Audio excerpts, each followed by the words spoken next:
నల్గొండ, ఖమ్మం, వరంగల్ ఉపాధ్యాయ నియోజకవర్గానికి సంబంధించినటువంటి ఎమ్మెల్సీ ఎన్నిక జరుగుతూ ఉంది.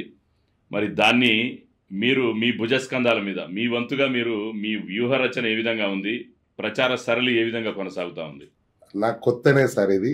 వాస్తవానికి నేను రాష్ట్ర సంఘానికి సర్వీస్ అందించాలని నాకు అవకాశం ఇచ్చినందుకు చాలా సంతోషంగా స్వీకరిస్తూ వచ్చిన వారం 10 రోజుల్లోనే ఎమ్మెల్సీ ఎలక్షన్స్ హడావిడి ప్రారంభం కావడం, వెంటనే 33 జిల్లాల అధ్యక్ష ప్రధాన కార్యదర్శుల సమావేశంలో మరి 2 నియోజకవర్గాలు, ఇటు కరీంనగర్ నియోజకవర్గం, ఇటు నల్గొండ నియోజకవర్గం, 2 నియోజకవర్గాల్లో సంఘ నియమావళిని అనుసరించి మరి రాష్ట్ర సంఘ అధ్యక్షుడు శ్రీపాల్ రెడ్డి గారే నేను పోటీ చేస్తానన్నప్పుడు మరి అందరూ కలిసి ఉన్న జనరల్ సెక్రటరీగా నన్ను ఎలక్షన్ ఆఫీసర్స్గా నియమించడం, 33 జిల్లాల అధ్యక్ష ప్రధాన కార్యదర్శుల అభిప్రాయ సేకరణ ప్రారంభించక ముందే పోటీ పడ్డ ఈ 4 ప్రమాణం చేసి మరి 4 2 కూడా తప్పుకొని ప్రస్తుతం శ్రీపాల్ రెడ్డికి నల్గొండ నియోజకవర్గం నుండి మరియు కరీంనగర్ నియోజకవర్గం నుండి